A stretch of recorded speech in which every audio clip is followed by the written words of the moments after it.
这是一场间接导致司马迁被处以宫刑的战役。我们会用2期视频详细的讲述这场战役的前因后果，以及司马迁为何被处以宫刑，《史记》又是如何写成的。公元前99年5月，李广利率领3万骑兵从酒泉郡出发，任务是翻过天山去攻击匈奴的右贤王。战役的结果非常顺利，斩杀了匈奴万余人，这是李广利打过最漂亮的一仗。然而在回来的路上却被单于的大军给围困了，双方焦灼了数天后，汉军依然无法突破重围。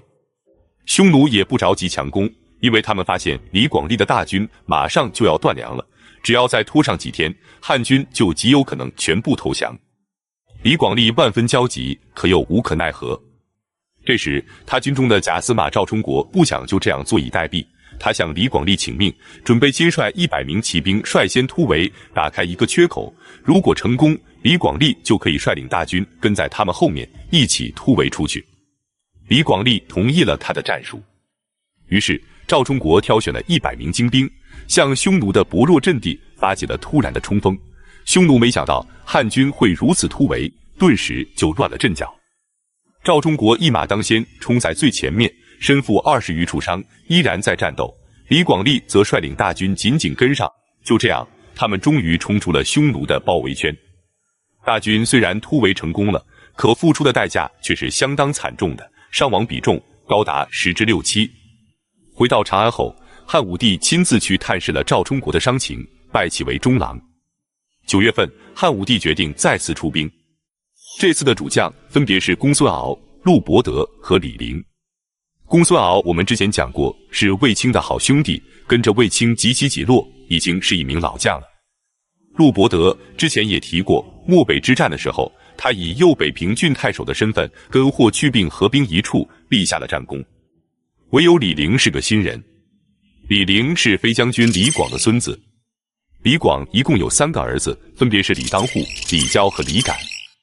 3子李敢我们之前讲过，漠北之战的时候，跟随霍去病立有战功，被封为关内侯，但他认为父亲李广的死和卫青有关，就打伤了卫青，结果被霍去病一箭给射死了。4子李交曾任代郡太守，在李广还没去世的时候就早逝了。李当户是李广的长子，因为李广曾经俘虏过一名匈奴的当户，所以就给刚出生的儿子取名为李当户。他也是先于李广去世的，但在去世的时候留下了一个遗腹子，便是李陵。他被汉武帝任命为骑都尉，带领5000名荆楚之地的勇士，驻扎在酒泉和张掖等地，教他们练习剑术。在李广利攻打匈奴右贤王的那场战役中，汉武帝本想让李陵负责给大军运送粮草，但李陵不太情愿，他认为自己率领的都是荆楚之地的勇士，希望能让他们上阵杀敌，而不是去当后勤。汉武帝也不勉强，就对他说，这次调动的军队实在是太多了，你可以上阵杀敌，但没有战马可以给到你。李陵表示他不需要战马，只用这5000步兵，他就可以指导单于的王庭。对于他的这种精神和胆略，汉武帝深受感动，同意让他出征。但为了安全起见，还是安排陆伯德率领一支骑兵在中途接应李陵。然而陆伯德也不愿意给李陵做后备，但他并没有明说，只是给汉武帝写了一封奏书，表示现在刚进入秋季，正是匈奴的马最肥的时候，不可与之开战，希望能和李陵一起等到春天了再出战。汉武帝看后大怒，以为是李陵后悔了，又不敢直说，才指使陆伯德上书周旋的。于是汉武帝便改变了原来的作战计划，他让陆伯德率军赶往西河，去与公孙敖的大军会师，守住勾营之道。然后命令李陵马上从遮鲁帐出发。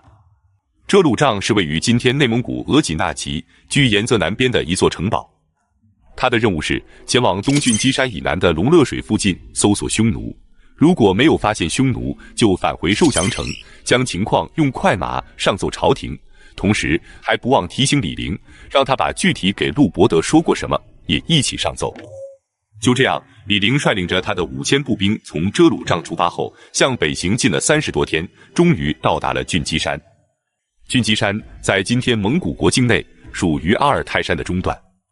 李陵扎营后，将沿途经过的山川地形都绘制成图，派手下一个名叫陈布勒的骑兵回朝禀报。陈布勒告诉汉武帝，李陵带兵有方，得到了将士们的死力效命。汉武帝非常高兴，封陈布勒为郎官。此时，陆伯德也率军在涿图山与公孙敖的大军会师了。涿图山位于今天蒙古国车车尔勒格的南部，但他们的两路大军并没有发现匈奴。那么，匈奴人到底去了哪里呢？事实上，匈奴单于的3万主力大军正在向李陵的5000步兵包围了过来。李陵发现后，赶紧将大军撤退到郡基山的东西出入口。紧接着，他用大车围成一个营垒，防止匈奴骑兵突袭。然后，他亲自领兵冲出营垒，将队伍摆开。前排的士兵持着几何盾，后排的士兵则用弓和弩，并且下令：听到击鼓就全力进攻，听到鸣金就快速收兵。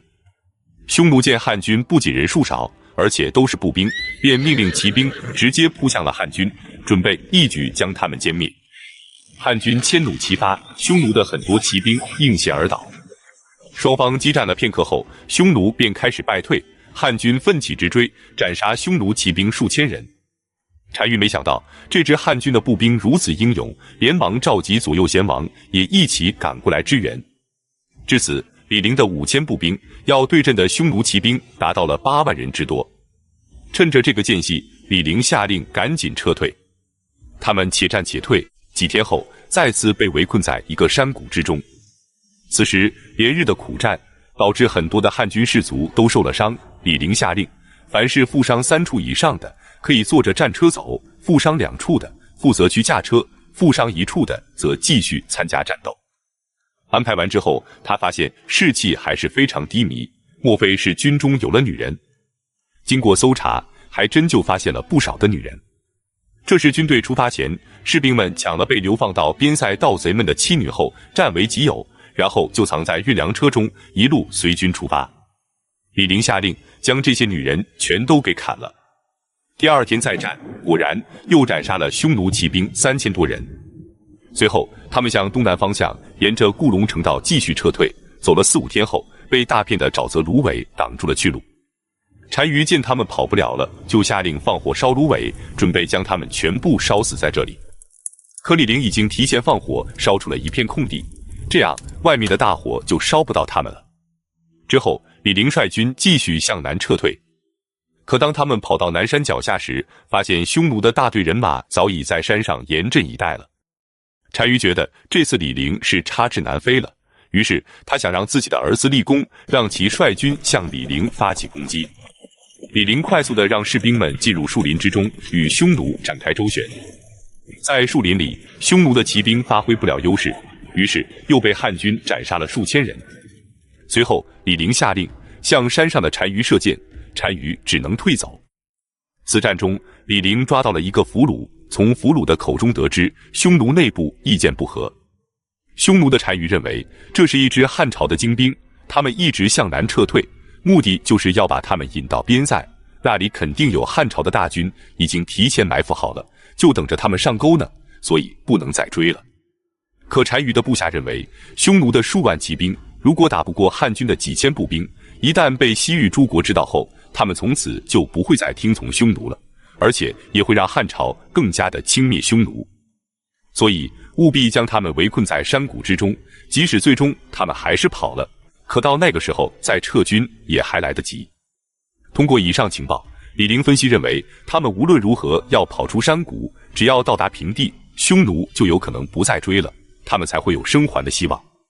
于是双方都清楚此战的重要性，便不再保留实力，展开了殊死搏杀。战斗整整打了1天，交战了数十个回合，汉军再次杀敌2000余人。匈奴已经尽力了，单于便打算放掉这支汉军。可就在这个时候，李陵的军中有个名叫管敢的军侯，因为被校尉欺负，投降了匈奴，并且告诉单于：第一，李陵的剑快要用完了；第二，这是一支孤军，并没有其他大军接应；第三，李陵和韩延年各率800人排在前阵，分别以黄白2色作为旗帜，只要能派出精兵射杀旗手，即可破阵。单于大喜，连忙命令骑兵合力攻打汉军，并且喊道：李陵和韩延年快点投降吧。李陵率军继续且战且退，还没等冲到低汉山，一天之中就射出了50万支箭。随后他们丢弃了战车，快速地向南撤退。此时汉军还剩下3000多人，可武器却没有了，箭矢已全部用完，很多士兵连长刀都没有了。可即使这样，他们依然不放弃抵抗，有人斩断车轮的辐条当武器，有人则拿着刀笔继续战斗。之后他们便被逼进了一个峡谷之中，还被匈奴给切断了退路。匈奴人居高临下，从山上的险要之处往下扔垒时，汉军无法躲藏，很多人被砸死。夜幕降临，李陵换上便衣，独自出营，试图去刺杀单于。可过了很久，并没有找到机会。李陵回来后叹息道：“兵败如此，唯求一死。”军吏对他说：“将军威震匈奴，之所以落到今天的死境，只能怪苍天，不遂人愿。不过将军也不要绝望。当年赵破奴被匈奴俘虏，可若干年后他却逃了回来，回来后还依然受到天子的重用。赵破奴如此，将军为何不可呢？”可李陵拒绝投降，他说：“吾不死，非壮士也。”然后李陵命令士兵砍掉旌旗，把所有的珍宝就地埋藏，并对士兵们说：“如果每人再有几十支箭，我们定会突出重围。可现在我们已经无法再战了，天一亮就只能束手待擒了。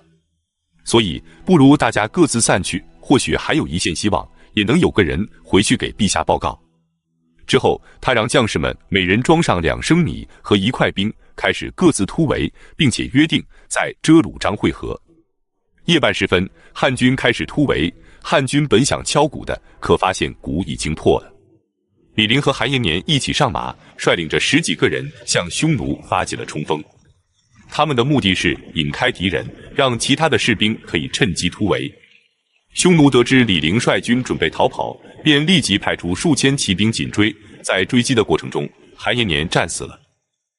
李陵长叹一声，下马投降。其他的汉军则四处突围，最终有400多人成功地撤退到了遮鲁章。其实李陵兵败的地方距离遮鲁章只有100余里地，边塞得知情况后赶紧上报朝廷。此时汉武帝也在焦急地等待着李陵的战报，并且还把李陵的母亲和妻子也都召了过来。他认为李陵应该已经战死了，可相面的人告诉他，从李陵母亲和妻子的脸上并没有看到死丧之色，因此李陵应该还没死。几天后，当得知李陵已经投降的消息后，汉武帝大怒，责问之前回来报信的陈不勒。陈不勒只好自杀了之。然后汉武帝便让百官商议，百官都大骂李陵投降卖国。汉武帝又问太史公司马迁的意见，那么司马迁是如何回答的呢？我们下期接着讲述。本期视频就到这里，感谢观看，下期再见。上期我们讲到，李陵战败后投降了匈奴，消息传回长安，举国震惊，这让大汉王朝的国威受到了严重的损害。那么这场败仗该让谁来承担责任呢？以汉武帝的自负，他绝不可能承认是自己的战略有误，那就只能是李陵的问题了。善于奉承的大臣们也都纷纷进言，要求严惩李陵。可这时候太史令司马迁站了出来，他要为李陵鸣不平。司马迁，夏阳人，也就是今天陕西省韩城市人，他的父亲是太史令司马谈。公元前108年，36岁的司马迁继承了父亲的职业，也成为了太史令，开始着手编写《史记》。可由于他的这次发言，改变了他后半生的命运。他对汉武帝说，李陵以5000步兵深入匈奴腹地，对抗数十倍于汉军的匈奴骑兵，结果还能杀敌万余，可以说是虽败犹荣，自古名将也莫过于此了。而且李陵兵败投降，绝非是贪生怕死，他一定是为了等待时机，再伺机报效朝廷。司马迁的这番话犹如平地惊雷，他这是在赤裸裸地挑战皇帝的威严。因为在汉武帝看来，司马迁一方面是替李陵辩解，另一方面其实是想贬低20将军李广利。李广利打过的几次大仗都是以绝对优势兵力出征，可结果或是惨胜，或是惨败。可即使这样，他也从来没有受过处罚，而且还不断地加官进爵。于是愤怒的汉武帝当即下令将司马迁逮捕入狱。在牢房里，他被枷锁锁住，酷吏们对他施行了棍打和鞭笞的刑罚。这件事情过去了一段时间后，汉武帝也逐渐意识到，李陵之所以战败，最主要的原因是双方的兵力悬殊太大，而且又没有为他提供应有的救援。所以他的思想也有所转变，他派人去慰问了李陵的残部。之后又派公孙敖率军前往匈奴的境内寻找机会营救李陵。然而公孙敖到达汉匈边境后，守望了1年多，也不敢深入匈奴的境内，最后只能是无功而返。而且他还根据道听途说的谣言，回来后告诉汉武帝，李陵正在帮助匈奴练兵，以对付汉朝，所以我们没办法把他给接回来。汉武帝听后大怒，立即下令将李陵的母亲和妻子以及全家老小全部都给诛杀了。消息传到塞外，李陵异常的悲愤。有一次，一个汉朝的使者前往匈奴，李陵就问使者，我率领5000部族横扫匈奴，只因为没有等到救援而战败，我到底是哪里对不起汉朝？皇帝要诛杀我全家。使者告诉他，皇帝之所以震怒，是因为他听说你正在为匈奴练兵，以对抗汉朝。李陵听后哭笑不得。他告诉汉朝使者，给匈奴练兵的人并不是我，而是李旭啊。李旭原本是汉朝的塞外都尉，后来投降了匈奴。不仅单于对他礼遇有加，坐祀在李陵之上，而且单于的母亲，也就是匈奴的大胭脂，和李旭的关系还很不一般。李陵了解了他全家被杀的缘由后，更加的悲愤和无奈，不知道该找谁去报复，于是便将怨气都撒在了李旭的身上。随后他就派人刺杀了李旭。大胭脂得知李旭被李陵给刺杀了，非常的气愤，非要杀了李陵不可。单于也没办法，只能将李陵先藏到北方，直到大胭脂去世后，才又将李陵给接回来，并且将自己的女儿嫁给了李陵，封他为右孝王。之后单于派李陵去北海劝降苏武，他为苏武摆下了酒宴，两人开始叙旧。之后他便对苏武说，你此生是难以回到汉朝了，总不能就一直在这荒无人烟的地方白白的受苦吧？而且你在这里坚守信义，又有谁能看得见呢？我走的时候，你的母亲已离世，妻子也已改嫁，家里只剩2个妹妹、2个女儿和1个儿子。现在你已离家10几年，他们是不是还活着都不一定了。人生就如朝露一样短，你何必要让自己受这么久的苦呢？这时苏武才明白了过来，李陵并不是单纯的前来看望他，而是来劝降的。于是苏武果断地拒绝了李陵的好意，让他不要再说了。两人又喝了几天的酒，李陵还是不死心，再次劝说苏武。苏武愤怒地说，如果你一定要劝我投降，那就请你停下今日的欢宴，我直接死在你的面前好了。李陵见苏武如此真诚，不由得长叹道，真是义士啊。说着便流下了眼泪，诀别苏武而去。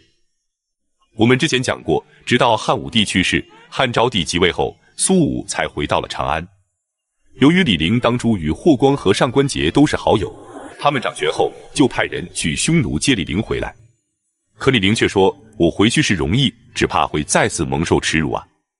于是他拒绝了汉朝使者的迎接，继续在匈奴又生活了20多年，于公元前74年病逝于匈奴。李陵的故事讲完了，我们再回头来看下司马迁。远在匈奴的李陵并不知道，因为他的缘故，司马迁也将面临着灭顶之灾。当公孙敖告诉了汉武帝李陵正在给匈奴练兵的消息后，汉武帝先是诛杀了李陵全家，随后就给司马迁定了诬枉之罪。根据汉朝的律法，此罪当斩。但是汉朝也有规定，就算被判为死刑，也不一定非要处斩，还有另外2种办法可以免除死刑。一种是交钱赎罪，之前李广、公孙敖、苏建、张骞等人都是被定为死刑后交钱赎罪的。另一种便是接受宫刑。司马迁当然也想交钱赎罪，可是要交的可是50-60万钱，作为一名清廉的史官，他根本就拿不出这么多的钱来。而且他的亲朋好友因为害怕触怒皇帝，也不敢出面相救。于是48岁的司马迁需要在死亡和接受宫刑之间做出选择。对于他来说，死亡并不可怕，唯一让他割舍不下的，就是那部草创未就的史书《史记》。最终，司马迁选择了宫刑，他需要活下来，继续完成那部评判天下是非的史书。公元前98年，太史令司马迁接受完宫刑后，离开被关押了1年多的牢房。出狱后不久，他就被重新启用，汉武帝任命他为中书令，负责起草诏书和管理公文。从此，他就跟随在了汉武帝的身边。这个职位地位虽然卑贱，但是权力重大。可他却并没有利用手中的权力，而是把所有的精力都放在了史书的写作当中。就这样，他在最脆弱的时候，爆发出了最强大的精神力量，终于完成了这部旷世奇书《史记》。他从黄帝一直记录到汉武帝时期，共130篇，50余万字，包含了中华民族3000多年的发展历史。以本纪叙帝王，以世家载诸侯，以列传记人物，以书述典章制度，以表排列大事，5种体力相互配合，相互补充。从政治、经济到科学艺术，乃至文化民俗，贯穿社会生活的各个方面，创立了纪传体通史的新题材，成为了正史的典范。没有人知道这部巨著真正的完成时间，因为直到司马迁去世，此书的全貌也没有向世人公开。司马迁知道，他秉笔直书，不虚美，不隐恶，所以他的这部史书必然不会被当时的皇帝和大臣们所能容忍。为了保证《史记》可以流传下去，他费尽了苦心。他让副本流传于京城的市井之中，而将全本的手稿则托付给了自己的女儿。他的女儿是杨敞的夫人，杨敞到汉昭帝的时候升任为丞相。他们生有2子，其中次子杨运自幼聪颖好学，他的母亲就经常将《史记》的手稿拿出来给他阅读。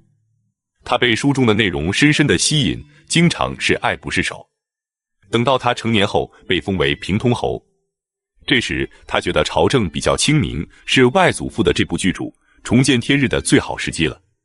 于是他上书汉宣帝，将《史记》的全本手稿给献了出来。从此天下之人才得以共读这部伟大的史著。然而在相当长的时间里，正统的儒家都把《史记》视为妄书。直到东汉时期，这部著作才逐渐被认可，开始影响中国史学和文学的发展方向。到了西晋时期，由于司马家族的人做了皇帝，司马迁以及他的《史记》才彻底摆脱了主流学者的贬斥，受到了官方的推崇。公元310年，在司马迁的故乡，如今韩城市芝川镇的高岗上，一座宏伟的司马迁祠拔地而起。到了元代，司马迁的衣冠冢才在此铸建。由于司马迁的这部《史记》，才使中华民族的历史有了文献可查。鲁迅评价《史记》为史家之绝唱，吴越之离骚。本期视频就到这里，感谢观看，下期再见。